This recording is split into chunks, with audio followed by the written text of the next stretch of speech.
From page to stage, I'm Lisa Allegas, and this is Newsmakers. The Notebook, Water for Elephants, The Outsiders, and The Great Gatsby all are books that have become Broadway shows. In this edition of Newsmakers, we talk about the challenges and benefits of taking a popular piece of literature and putting it on stage as a play or musical. We'll talk with members of the cast of Little Women, taking stage soon at Joplin Little Theater. But we begin our conversation with MSSU Director of Theater, Natasha O'Brien Davies. Thanks for being here. Hey, thanks for the opportunity, Lisa. So you've directed a number of things, and here at Southern, The Great Gatsby not long ago. It was a 1925 novel by F. Scott Fitzgerald, and it's often a core part of high school curricula. How did you choose the adaptation that was performed here at Missouri Southern? Well, the students and I collaborated on that selection. We read several different adaptations, and we decided, through vote, which one was going to be most appropriate for our group. How can an adaptation be different from the original novel? I mean, obviously it has to be a little bit shorter. What can be the challenges of mounting a live version of a story that so many have read and have in their minds? Well, it definitely can prove challenging because, when we're reading a novel, we create these images and feelings, and that's what a good writer does, right? But theater is meant to be up on its feet. It's moving, it's breathing, and things have to happen organically. So, sometimes when we're choosing actors for a play, we choose an actor who doesn't necessarily meet the description in the novel or even in the stage directions, and that can provide a challenge for the director and the audience. We also come up with this idea that, rather than when we're directing an original work or working on something that hasn't been adapted, the adaptation requires us to let go of our previous conception and try and come at this from a blank slate, and that's really challenging as well, to get actors to say, okay, yes, that may be how you think of it, but let's try it this way. Yeah, and you have to convince the audience of that too sometimes. Absolutely. So do you think directors and actors should read and study an original text before approaching a play version, especially if it's based on a novel? 100%. I think that, we often discount our stage work as, I just have to learn my lines and throw some character in there and it'll be great. Research is key. The more we know about the backstory, the more life that we can give and understanding we have of the character and the other characters within the script, the better we can do at bringing it to life and portraying an honest depiction of the character. Well, in some plays, there may not be a history already written, but in these, a novel has really maybe fleshed out more of that background, correct? Correct, and the actor can really just draw from that to build a more three-dimensional character. So what else can be learned from studying a novel? I mean, is it hard when you know something from the novel was left out of the play version? I think it's really challenging. When you read an adaptation, you're like, what happened? What about this part? That was my favorite scene. But I think you find that in anything, whether it's a play that's been adapted into film or a novel that's been adapted into a play, we have those favorite parts, and we have to learn to just look at it as its own singular piece of art. Yes, the source material might be blank, but if we can look at it on its own and stop comparing it to the novel or to the previous depiction, then we can see the beauty in it. Yeah. As a director, what do you want your actors to know about the novel versus the play version that they might be performing? What do you hope they get out of the novel? Well, as I said, the play is an action, right? That's an action word, and it's up on its feet, and we're meeting the characters at their most pivotal time and having that little snapshot into that section. The novel gives us the opportunity to really dig in, like I said before, to the backstory, but also we get to explore point of view of other folks in the story. And I think that really clinging to the images and the emotions that you get when you're reading and figuring out how you can use that in your work as an actor. Yeah. So it seems like novels and known works are more and more often going to Broadway. Audiences seem to want to have a pre-awareness of the characters or plot. Is it a pro or con when taking a classic to the stage? Gosh, I think that's just a tough question. I'm a playwright myself, so I think that we're constantly looking for new material and ways to express ourselves, but it's also really great as an audience member to have that security, right? If you know something, you're familiar with the book, you know what you're walking into, or at least you like to think that you are. And again, I think as it expands the art and the validity of a piece of art, if we know that it's been created as a book a movie and a play, I don't know, it solidifies that in our artistic history, I think. You certainly know that audiences obviously have appreciated it if it has that longevity, for sure. But I mean, is there a con to, oh, everybody knows this? Like it's not something new, or they may have unrealistic expectations of what they're going to see? I think so. I can think of a couple of titles, which I won't name, but that haven't had box office success on Broadway because of the limitations of theater. You know, with a budget, you can do all kinds of great things live, but there are always those drawbacks that you have when you're trying to produce something on stage rather than leaving it in a book or seeing it on screen. Yeah. You've done Gatsby, so what's next for MSSU's theater department? Well, we are getting ready to start the production, The Importance of Being Earnest, which is the most produced play in the English language, if you didn't know. Yeah. I mean, that was written as a play, but it too is studied in high schools. Yes. So do you think that lends some familiarity? I mean, it has been heard of, for sure. It is. You know, it's a well-known piece of work, and I think it's so funny and still relevant today because it calls into question, you know, our social construct. And I think that we're really looking forward to hopefully drawing a lot of English classes in from area high schools. We're going to be doing workshops in conjunction with the play. So, you know, I think doing a well-known piece of material is challenging, but also has its benefits, especially when you're trying to draw an audience and grow a program. Yeah. So when will it be performed? The production goes up March 6th through the 8th, and we're going to be in the Black Box Theater again this spring. Okay, so it's in the round. Is there a challenge to working in the round? Oh, yes. I think, you know, from a designer's perspective and also from an actor's perspective, you have audience all, you know, on all sides of you. And so you can never really fall out of that space. I tell my students there's never any place to hide, right? You're always having to stay engaging and engaged in your scene because otherwise you're going to lose your audience. Yeah. So you directed both Little Women, Gatsby now, Ernest. Yes. So do you have a fondness? I know you and I were talking, you didn't necessarily love the book by Louisa May Alcott, Little Women. Do you have to approach it differently when you decide to direct it or look for something you enjoy about it? I fell in love. Well, I'm not affiliated with the production at JLT, but I did this play or an adaptation of the play several years ago. And at first I wasn't in love with the piece. And then as the students, as my actors started breathing life into each of these characters, I saw things about each and every single one of the sisters and even Marmee that I was like, oh, what an endearing, you know, story or personality trait, or yeah, I can identify with that, you know. And so I think we find little nuggets, as all artists do, on every journey that they're doing. Yeah. You mentioned the relevance still of Importance of Being Earnest.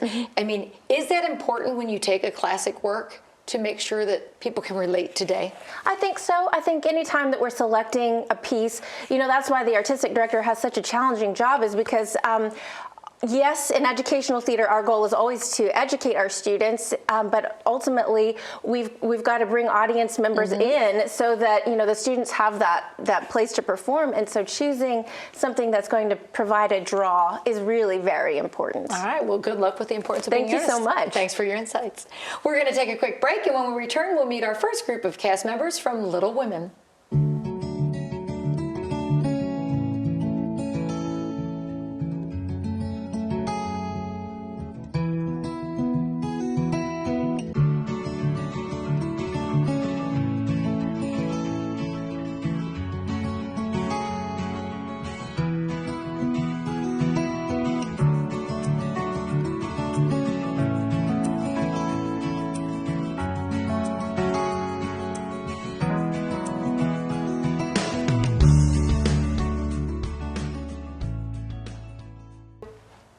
Welcome back to Newsmakers, where we are taking a look at literature on stage. Joplin Little Theater will present Little Women, the classic story of the four March sisters by Louisa May Alcott, published first in 1868 and 1869. It's gone through many adaptations with multiple films and versions of plays. We'll be visiting with multiple members of the JLT cast and begin with Skylar Hernandez, who plays Jo March, the writer of the family, and Matt Bragg, who plays her neighbor, friend, wannabe love interest, Laura. Lori. Thank you for coming in and talking about your show and your characters. Yes, thank you for having us. So what was your knowledge of Little Women before this play? Had you read the novel or seen the movie? Tell me about your experience Yes, with definitely. So I have been a Little Women lover since middle school-ish. Probably. I asked for the book a few Christmases ago. I found the movie and I watched it and I fell in love with that too. And I just recently was able to start reading it with my little sister because with literature and everything going crazy nowadays, I was like, no, you don't need to read any of that. I have a book that I think you'll love. That's awesome. Yes. How about you, Matt? I had read the book in middle school a long time ago. I watched the 1994 film and watched clips of the newest film with Timothy Chalamet. Yeah. Am I saying that right? Yes. And so I had a pretty decent knowledge of the general characters and the storyline going into the audition film. So you two, your characters, Skylar and Matt, you play characters whose fate as a couple is often food for debate. So yes. how did you prepare for playing these characters that many people have studied, many people know, and some people feel their fate should have been differently? I mean, they're romantic, maybe not romantic. She's the independent woman. Right. Definitely going into it, I went into it knowing that, oh man, now I'm playing one of the most well-known women in literature, like in general. And so going into it, just staying very true to her not carefree, but wild personality. But at the same, she is not going to let anyone tell her how to feel or what to do. And so even though she feels some sort of love for Lori, she's not going to have it turn into something that it's not. And so, yes, that's So people have debated the book. Do you feel like they should have ended up together or not? Matt? No, I don't think they should. No. Despite whatever Lori wants, it truly was best in their own interests not to be a couple. It's very much easily understandable why people romanticize their platonic nature and their best friend and be like, oh, they should have been together and have that forever. But, people change, things change. Yeah. Yeah, Go ahead. Oh, sorry. I think that it's like the thing where good friends make terrible roommates. Sure. Like you can love somebody in the best friend sort of way, but once you get to a deeper level of relationship, like being roommates, living with someone every single day, you just find those little things that would not work. And Joe and Lori are so similar and so different in all of the right and wrong ways that it would just not work. So many feel Little Women and Joe's character are somewhat autobiographical for Louisa May Alcott. Skylar, what have you learned about the author? Did you do some research about her too? I did do a little bit of research. I've read some other books that had to do with Louisa May Alcott. I learned that she was very much the Jo March of her family. The writer, the carefree one, the one who didn't really care to be married, and so I think that helped her put almost not more care, but just it makes Jo even more special because she is Louisa May Alcott come to life through literature. And I've learned one thing that I think would be interesting to see how Jo would handle is Louisa May Alcott's mood pillow. She had a pillow that I believe her father gave her, so that whenever she was in a good mood, she would lay it on that side. And whenever she was in a bad mood, she'd lay it like up and down. And so how would things have gone in the March household if Jo had something to say, hey, don't talk to me, I'm not in the mood, or if she, yes. Well, so I want you both to weigh in for me. What are the pros and cons of taking a novel to the stage when there's so much more depth? You think, there's so much more in the book than you can put in a play. Matt? That is a great question. One of the greatest things is you already have a preset storyline, something that a lot of people are probably already going to be familiar with, so you already have an audience for that. The problem with making it into a stage adaptation is you might not be able to fit everything into the play. So certain themes and messages or events you just are really hard to replicate on stage, and so you have to cut some of that, or you maybe have to move around certain bits or parts so you can still get that overall message. Yeah. Excellent. Well, thank you guys for sharing your insights into Little Women, and good luck on your production. Thank you. And we're going to take another break. As we do, here's information about the upcoming show at JLT and how to get tickets.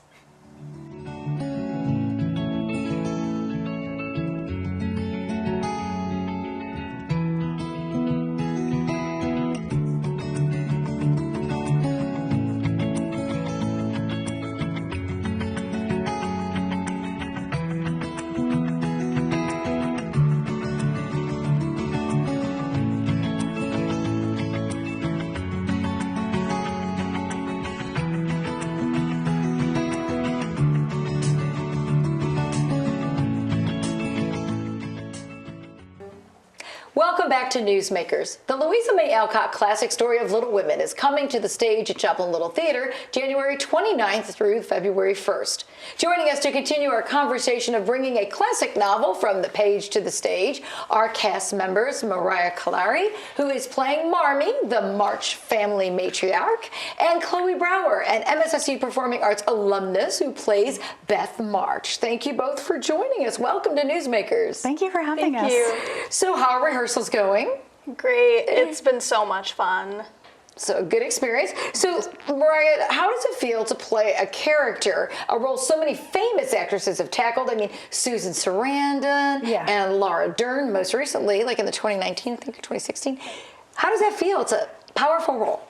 A little daunting, I guess, but there are so many ways it can be interpreted. And it's important to, I've looked at all of those interpretations, and there's just so much that each unique person can bring to the role. So I'm trying to focus on that. Yeah. I'll never be Susan Sarandon. Well, also I think it depends on the director, but also in the version that you're doing, is Marmee similar or different to those other adaptations? I think it's pretty true to the spirit of the book. It is a little bit different because anytime you adapt something, whether it be for the stage or the screen, you're going to get a little bit of difference. But it does highlight, it has all of those moments that you would think of in Little Women, so it does give you all that. And I know what you're asking, because she almost seems like Supermom. And I'm trying not to play her that way, because that's not very interesting. The humanity is what's interesting, and there are a lot of moments when you're the mom, she's mothering teenage girls. Well, and so apparently there is a line in the book where she's, Joe asks her, "How are you always so positive?" And she says, "I'm angry all the time." I don't know if that's in this version. It's not in this particular version. I do know it's chapter 8, part 1 of the book. Yes, I know exactly what you're talking about, because Joe is so passionate, and a lot of times that leads to, there's a particular scene where she gets particularly angry at a sister, and so that's what that is in reference to. And I think, this character was based on a real person, Abigail May Alcott, the mother of Louisa May Alcott, and she was a suffragette and one of the first paid social workers in the state of Massachusetts, and an abolitionist. And so, it's based on a real life person. But I think that anytime you're an intelligent, educated person, you're going to get mad about injustice that you see around you, and you're going to get frustrated. So that's about how you handle that anger, and maybe how you use it as a catalyst to affect change. Exactly. So Chloe, you played Beth. Tell us where she falls in the line of March girls. She seems to be loved by everyone, especially her sisters.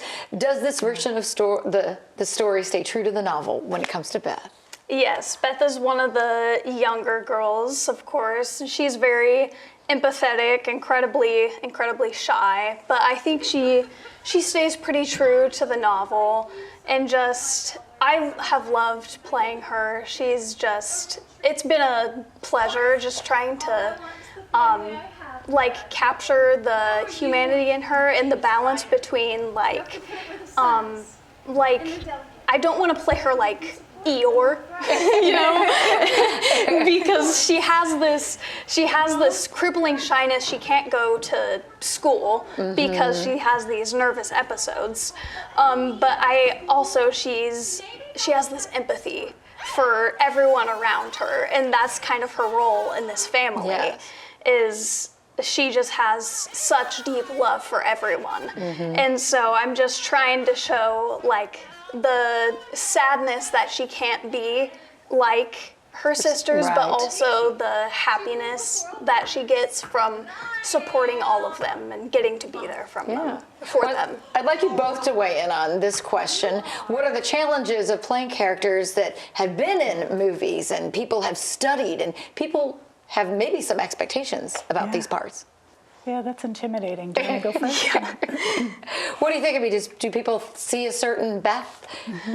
Yeah, it's been a bit intimidating because before I had tried out for this role, I hadn't read Little Women in a very long time. I had watched the movie with my family recently. But that was about it. And there's such everyone just loves Beth and she's just this sweet beloved character, and I'm I have to get it right. And then I realized it's a play, I get to play her how I see her. And that's the wonderful thing about theater. It's you have to play a character, but also you get to make them your own. Yeah. And I think that's just the beautiful thing about it. And based on the fact that we all have our own paradigm, you just automatically bring something different as a human being. And then, that can be a little intimidating because everybody has an idea of what Marmee is like. Yeah. But you just sort of consider the role like you would anything else and build it kind of from the ground up and add in all those layers so that they are human. Yeah. And I know, Chloe, you were previously part of The Great Gatsby at Joplin High and Great Gatsby. Is it a little bit different is it similar experience taking a novel to the stage?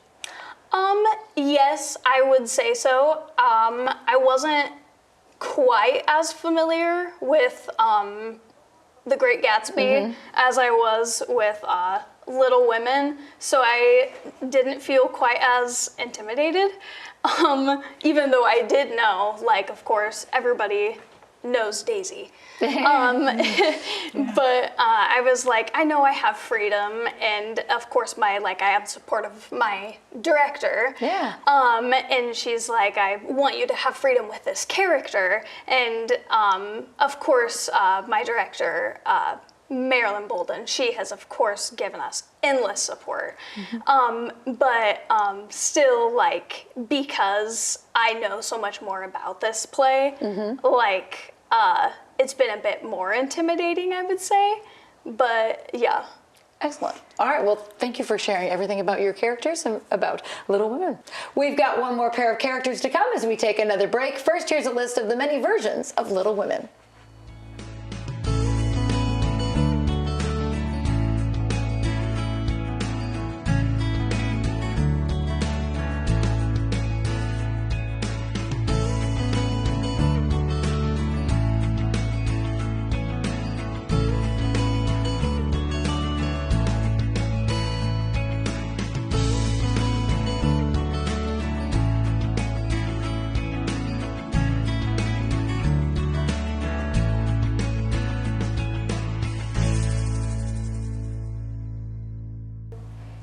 Welcome back to Newsmakers, where we are talking about taking novels from the page to the stage with the cast of Little Women. Joining the discussion now are Peyton Napier playing oldest March sister Meg, and Heather Cox playing the March family maid Hannah. Thanks for joining us. Thank you. Thanks for having us. So Little Women has a lot to say about society's expectations, and Meg's character seems to fall in line with what society expects. Would you agree with that, Megan? Is it the same in this adaptation?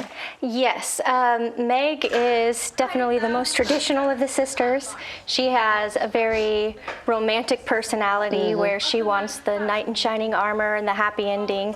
So she has an easier time adjusting to what's expected of her. But in this adaptation, you still get to see her grow a little bit and realize that even your happy ending is going to have challenges. And that being a wife and a mother and navigating life is challenging. And it's kind of interesting to get to see her face the harsher side of reality and still be able to manage and stay true to herself. You mentioned this adaptation. Is this one a little more real life-ish than what we might think of the novel and some of the older fashioned movies? Yes, I feel like this is a more modern adaptation. is still very relatable. I think it really keys into what it means to be true to yourself, how to handle challenges, how to not lose the good that's inside of you as you're trying to grapple with things that are out of your control. So I think it's very relatable. It also has some really great humor in it that I think modern audiences will enjoy. Yeah. I mean, the sisters are all creative, they're all artistic, but this is during the Civil War. Dad's off at the front, gets wounded, mom has to leave, and that's where Hannah steps in. So you get to step in, Hannah. Tell us about that. Many of us probably can't relate to having a maid in the home. So how does the play make that character relatable even today? So it's more of just, having help in the home. It's turned into more of like a surrogate family where Hannah is often the first go-to mom when Mrs. March is gone and more. So I think that's kind of important, and we have that in today's society as well, where we have our family and then our close friends and family that we lean on during times. Yeah. Do you feel like she's some of the comic relief, or is she serious? Absolutely. So I was also, I'll be honest, a little hesitant to play. I didn't know what role I would be able to really pull off, but Hannah's great. She's going to be the one that is coming out of the kitchen like most moms, a little tired, a little fed up with all of the girls and their shenanigans, and might come out banging a pot or pan or two. So it's very fun. I think she's based on a true character, as many of them in the novel are, and she had an Irish heritage. Are you doing her as an Irish person? You have the reddish hair. I do have the reddish hair. See, that's my Spanish coming out. I should say, yes, I do, just a little bit, and I'm working on my accent a smidge. Very Irish myself. My great-grandfather was actually an Irish immigrant. So here we are a few generations later. Yeah. So a lot of shows have been coming out as the classics, novels coming to the stage. Why do you think that's so common these days? Are we trying to rely on characters that people already know? Does that create a challenge as well? Is being maybe easier on the audience? Oh, they've heard of Little Women. I think people have a longing for a little bit of nostalgia. Life can be tricky and hard, and so we tend to always go back to the classics. So it's kind of neat whenever you can lean into a classic, but then also bring something new, especially when the classic's relatable, whenever you can still learn from it and grow from it, and it still makes sense in modern times. Okay. I was going to say the same thing, is that not only is it the nostalgia part, but, we can still learn things from history, from characters in the past, good things and bad things. But I also feel like this adaptation is more modernized and is still relatable while still keeping, that nostalgic feel as well. All right, let's wrap up with how people can get tickets and the dates of the show. January 29th through February 1st, correct? Yes. Yep. 7:30 is start time, 2:30 matinee on Sunday? Yes, that's correct. Okay. All right, well, thank you for sharing everything about Little Women at JLT. Look forward to seeing it. Thanks for having us.